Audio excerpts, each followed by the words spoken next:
The top 50 solo board games of all time, number 30 through number 21. Hey, it's Jared from Specifically Solo. I've been counting down my top 50. We're a little less than halfway through the list. We're going to hit that halfway point today. Let's go ahead and jump into 30 through 21.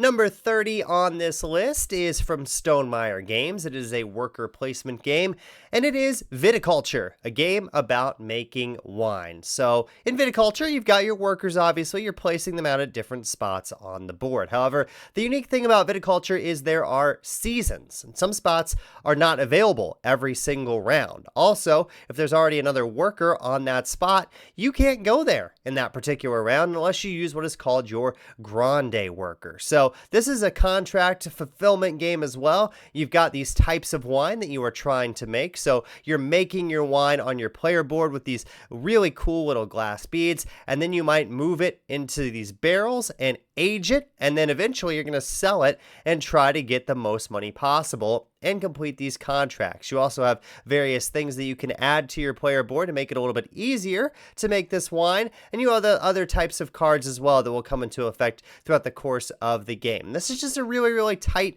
worker placement game. I love the theme of this one. The making wine aspect really comes through in everything that you are doing in this particular game. There's a lot of strategy involved too in terms of where are you going to put your worker in that particular round. And you don't have to use all your workers every season. You could say, I'm really going to hold back and wait for winter this time, and that's when I want to use a lot of my workers. Or I need to do a lot of spring action, so I'm going to use a bunch of them then. There's also the wake up track as well. Depending on when you decide you're going to wake up and take your actions on the board, you get a bonus related to that too. So there's lots of things that you are thinking about throughout the course of the game of Viticulture. The solo mode is very easy to run as well. It is a very well done solo mode from the Automa Factory. So I really enjoy this one. I love the theme. I love the worker placement. Viticulture in at number 30. Number 29 is a roll and write, and it's kind of a re-implementation of another game, and that is Welcome to the Moon. So in Welcome to,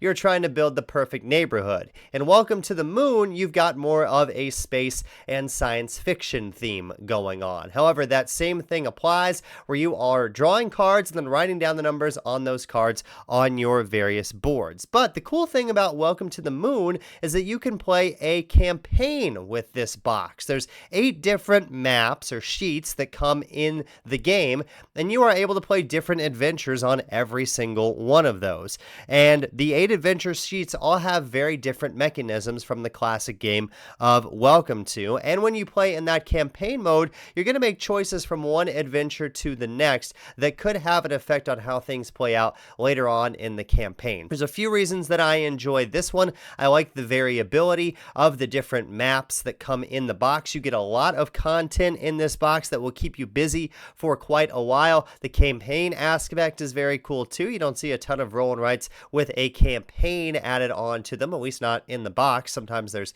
fan-made ones, but usually not ones that come with the game in particular. And also the solo mode for this is pretty interesting as well. It creates a nice opponent, and it's more than just a beat your own score solo mode, which is a nice thing to see in a roll and write. So for all of those reasons, Welcome to the Moon is at number 29 on my list. Number 28 is a game about making movies, and that is Roll Camera. So this is another worker placement game where your workers are dice and you are rolling them and you are trying to get this movie done. There's different things that you need to complete. You need to shoot various scenes of this movie. You need to have different production aspects of this movie completed. And there's also different player powers as well. You're going to play as a couple of different characters. You might be the director. You might be the cinematographer. You might be the editor, and you have player-specific things that you can do on your player board. And then you're placing these crew in specific arrangements on these cards.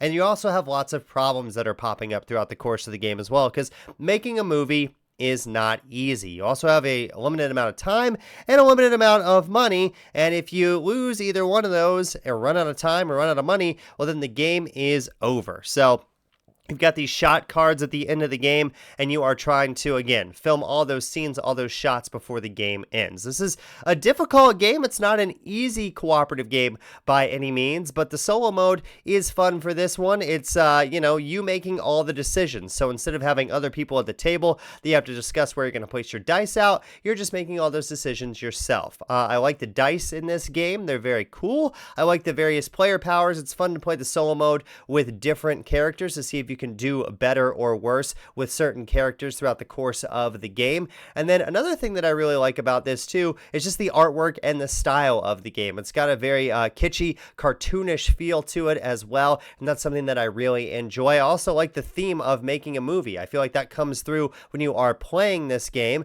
and again, it's a nice, fun worker placement game that is going to be chaotic. It's going to be hectic. Sometimes things are going to happen that you don't have a lot of control over, but for all those reasons, it's on my list at number 28, Roll Camera.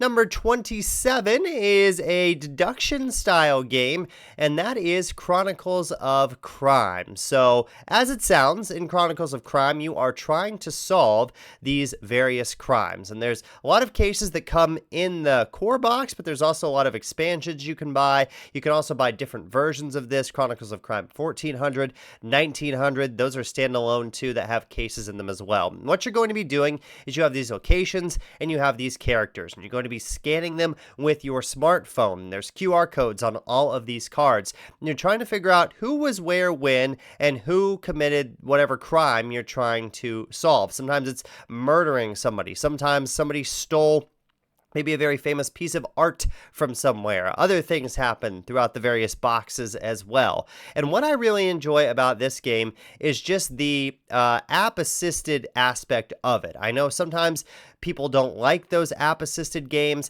but I feel like the app for Chronicles of Crime works very well. The really cool thing about using an app is that the characters will move throughout the course of the game. They might be in one location, and then they go to another location, and you kind of have to track them. Or maybe they're only in a certain location a certain time of day, so you have to wait till evening maybe to go find them at the bar and be able to talk to them. There's also a lot of evidence that is in the game too, tons of evidence cards that you will collect. You will search crime scenes and look around and try to figure out which evidence pieces were at that crime scene and then ask certain characters about that evidence. So there's lots of things to keep track of. It's really fun if you're somebody that likes to solve puzzles, likes to solve mysteries. I always get like a notebook out when I play, write down all the characters, write down the evidence, keep track of who I've talked to and what they told me about certain characters. So it's very immersive and it's very interactive. It also works great solo because of the fact that you do have to use a smartphone or an iPad when you play this. You're able to see that whole screen entirely, so you're not passing the phone around constantly or having a bunch of people try to look at one particular thing. So I think it works best at lower player counts, especially the solo player count. It's very fun, and the variety of cases that come not only in the core box, but also the different expansions you can get. There's like a noir expansion. As I mentioned, those other boxes that are available, you can go into different time periods. One is even set in the future, if that interests you. So Chronicles of Crime, a really fun deduction and mystery style game. That's number 27. Number 26 is a game about building an ecosystem, and that is Evergreen. So in Evergreen, you are planting these seeds and you are growing trees on your double layered player board. And what's going to happen is the sun is going to move every round around your player board, and that's going to create shadows and also sunlight. That's going to cause things to grow or things to be covered up, which will determine how many points you score in that particular round. You also have these biome cards out in front of you, and you're determining which area of your planet you're going to develop in that particular round. And the cards not chosen make those particular regions more fertile and also more valuable later on in the game. And you've got to keep in mind all the different things that you want to plant throughout the course of the game. You can plant a lot of trees, but you also need a variety of bushes, and you need lakes as well. Everything to make your ecosystem thrive. And you want to put your trees in the most fertile areas, but you don't want to cover them up because then there's going to be shadows and they're not going to count for points at certain times in the game. So you're constantly looking at your board and saying, okay, if I put a tree here, I need to keep it 2 or 3 spaces away from this other tree to make sure that that will score points when the sun moves. So lots of things you're keeping track of throughout the course of the game. The components are really the standout of this game. All the little pieces are wooden, and it feels really good to put those pieces out on your board and organize them in a particular way. It's also not a particularly long game as well. The solo mode is very easy for this one too. This one just caught my eye the first time I saw it, and it has never left my collection. I love pulling it out when I want a good 30 to 45 minute experience. The shadow aspect of it, I think, is interesting in terms of keeping track of what is going to be covered up, what's not going to be covered up, and constantly keeping that in your mind throughout the course of the game, along with the other things that are at play as well. So Evergreen is a very fun game. Number 26. Number 25, a couple of these just came out this year, so I guess you consider this a 2024 release. That is Kinfire Delve. I'm going to be recommending Callus's Lab for this particular list. Kinfire Delve is sort of a dungeon crawler in a way. You have these really, really beautiful cards with some amazing artwork on them, and then you have these well cards, and you are trying to defeat these challenges throughout the course of the game.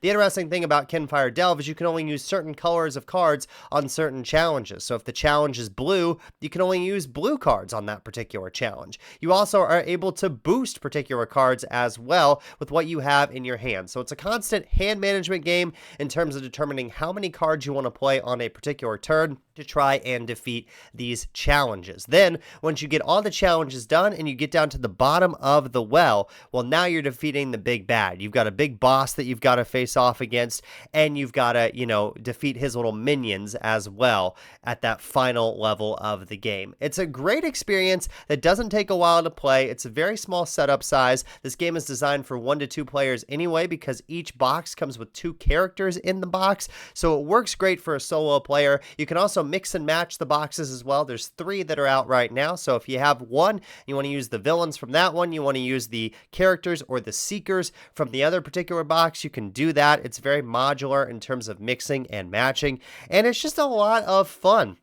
It's a quick game. You're putting a card out, you're resolving that challenge, or you're adding maybe hit points to that challenge, and then you're going to the next turn, and it just constantly flows, and it's got a really nice pace to it throughout the course of the game. I also love the artwork. All the challenges are varied as well. As you play more, you'll get to learn them. You know what's kind of coming up in the deck, or what you should maybe hold back certain cards for because they work well on those particular challenges. And each character plays a little bit differently as well. They all have their various strengths. So for those reasons, Kinfire Delve on my list at 25. 24 is another roll and write on this list. This one is a classic, and that's pretty clever. The number 24, or Gong Schon Clever, if you will. That's the German name for it. And what you are doing is rolling these colored dice, and then you're going to write down those dice in certain areas on your score sheet, and you might be able to create chain opportunities and combos, which is a lot of fun. The other thing you have to do is keep an eye on the number of the dice, because any dice that have a lower number than the one you pick for that particular turn,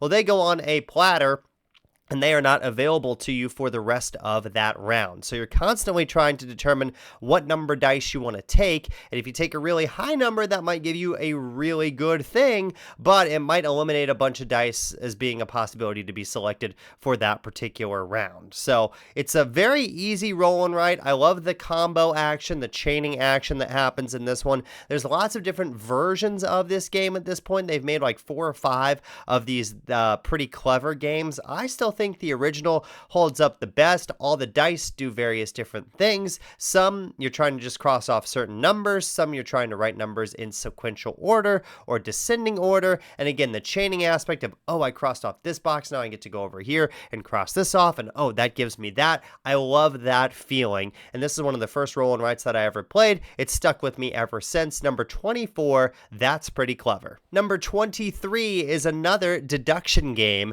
and that's the Search for Planet X. So this is another app-assisted game where you will have to use an app to play this one, but the app works so well. So in the Search for Planet X, you are trying to find Planet X, and it is a space theme, and you're using these logical deductions to figure out where Planet X might be on this particular board in these various sectors. And the Earth's going to travel around the sun. You're going to use the app to do scans, attend conferences, gain locations of objects, and then use your deduction skills to determine where other objects might be based on what you've crossed off or seen already. And then there's various locations that Planet X could be. Once you think you've found Planet X, you say, I think it's here, and you're either right or you're wrong. Now, the solo mode in this one, it's kind of a race. The app is going to work against you and also try to figure out Planet X. And some information you and the solo Anima are both going to get. Other information you're going to keep to yourself, and the solo Anima is going to keep to itself as well. So the solo mode really does feel like another player in this game, especially because it is app assisted. Also, the nice thing about the app is it handles all of that, the solo mode stuff for you. You don't have to worry about that. You just hit a button on there and say, okay, what did the solo player do this turn? What did the Anima do? And now I take my turn, I write down my things, and you're just trying to figure out where Planet X is. It's a lot of fun. It's different every time because the app randomizes the game every single time. So you'll put different things out in different sectors every game. Planet X will be in a different sector every single game. And it's one that you can just replay over and over again. It is a fantastic deduction game. I love the theme of it too, and it's a really nice challenge. Number 23, The Search for Planet X. Number 22 is another dice drafting game where you are making stained glass windows, and that is Sagrada. So in Sagrada, you are constructing your stained glass window. You have a grid of dice that you are putting onto your player board, and each board has certain restrictions of what can or cannot be placed in that particular area. Dice of the same shade or color can never be placed next to each other, and you're just drafting these dice and putting them on your board. There's a few reasons that I like Sagrada for solo. One, it's a very quick game. Also, the solo mode is very easy. You're going to take 4 dice each round, and you're going to pick 2 of them, and then you're going to put the other 2 on this tracker. And basically, you're going to add up the value of those dice at the end of the game. If you have a higher score than the ones that are on that tracker, then you win. So it's a constant decision to say, do I want to take this lower dice, or do I want to take this higher die, and therefore limit the number of points that the solo mode might score at the end of the game. All the various windows are different. You're going to have different cards that come out at the beginning of the game that will be different things you can or can't do for that game, or things you might score for in that particular game.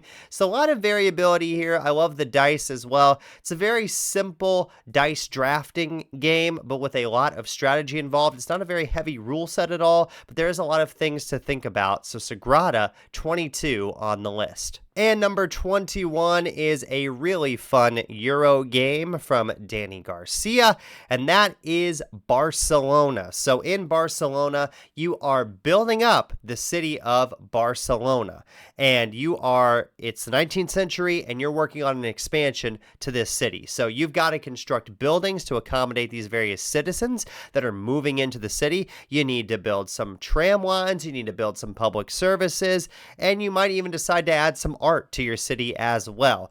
I love Barcelona because there's just so many different things you can do in this game, and everything that you do will score you points. It is a big point salad game. It looks really nice on the table as well. The building aspect is really fun. The tramline aspect is fun. The other things that you are doing throughout the course of the game are fun. I mean, every action is fun in this game. There's no action that feels like it's, inferior to other actions that you are taking. So it's a lot of choices that you get to make throughout the course of the game, and it's really cool to see kind of a blank board at the start of the game, and then at the end you've got all these buildings built up, you've got all these tram lines placed out.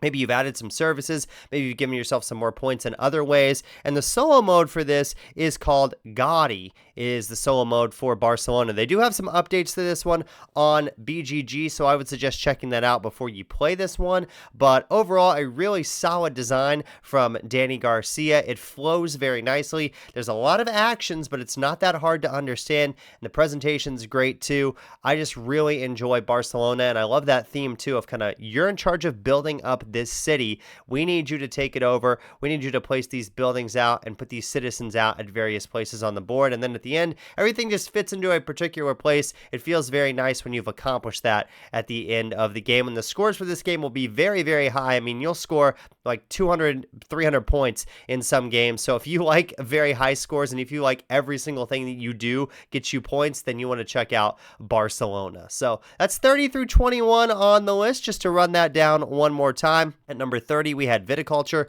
29 was Welcome to the Moon. 28 was Roll Camera. 27, Chronicles of Crime. 26 was Evergreen. 25, Kinfire Delve. Any of the boxes that you want. I really like Callus's Lab, though. 24, That's Pretty Clever. 23 was The Search for Planet X. 22 was Sagrada. And 21 was Barcelona. I'll put the other two videos in the description that have come out so far. If you need to watch 50 through 41 or 40 through 31, you can check those out. And of course, next up will be coming 20 through 11 of my top 50 solo games of all time. If you like this video, be sure to like and subscribe to the channel. That really helps me out. And leave a comment with your favorite solo games as well. Until next time, I'm Jared. You've been checking out Specifically Solo.